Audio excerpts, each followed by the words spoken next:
બીજી જગ્યાએ દિવાળી પછી નવું વર્ષ ઉજવાય છે, જ્યારે કચ્છમાં નવું વર્ષ અષાઢી બીજના દિવસે ઉજવાય છે। શું તમે જાણો છો કચ્છમાં આવું કેમ કરવામાં આવે છે?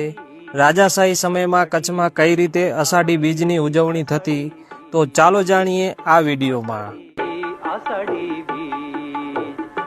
आषाढ़ी बीज आवई आषाढ़ी बीज जल मुजा। કચ્છના શાસક લાખા ફુલાણીને દેશવટો મળ્યા બાદ કચ્છમાં કેટલાય વર્ષ સુધી વરસાદ પડ્યો નહીં।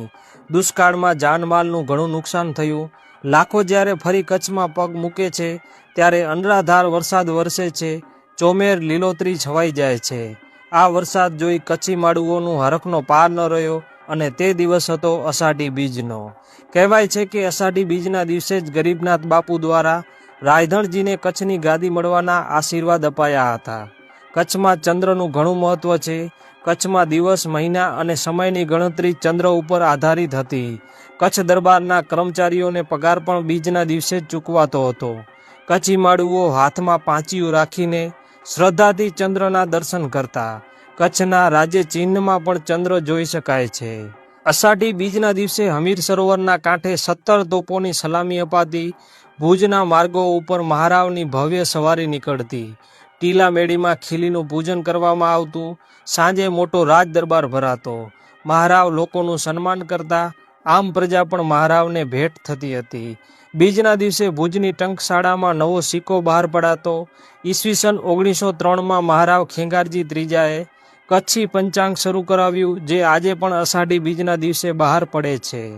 આમ રાજાશાહીના સમયમાં મંદિરોમાં ઝાલરથી શરૂ થતો બીજનો ઉત્સવ મોડી સાંજે મસ્જિદોમાં પોકારાતી બાંગોથી પૂરો થતો। ગામડે ગામડે મેળાઓ ભરાતા। ઊંટ રેસ, મલાખડા અને ગાડા રેસ જેવી રમતો જામતી। ઘેર ઘેર લાપસીના આંધણ મુકાતા।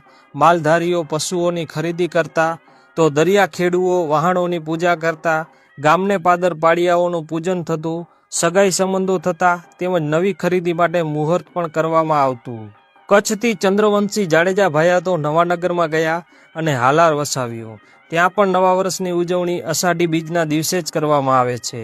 કચ્છમાં એક સરખા ભાવથી દરેક જ્ઞાતિમાં અષાઢી બીજની ઉજવણી થાય છે। તેમજ બોમ્બેથી લઈને કચ્છી માળું જ્યાં જ્યાં પણ પરદેશમાં રહે છે, તેઓ અષાઢી બીજના દિવસે ભેગા મળીને નૂતન વર્ષની ઉજવણી અચૂક કરે છે। છેલ્લે અમૃત ઘાયલની 4 પંક્તિઓ કચ્છ માટે કહું છું, એ પહેલાં વિડીયો શેર કરવાનું ભૂલશો નહીં। સ્નેહનું પાણી, સૂરનું પાણી, પોતના પ્રચંડ પૂરનું પાણી, હસતું રમતું રણમાં દીઠું સત અને સિંદૂરનું પાણી, વાહરે ઘાયલ કચ્છનું પાણી।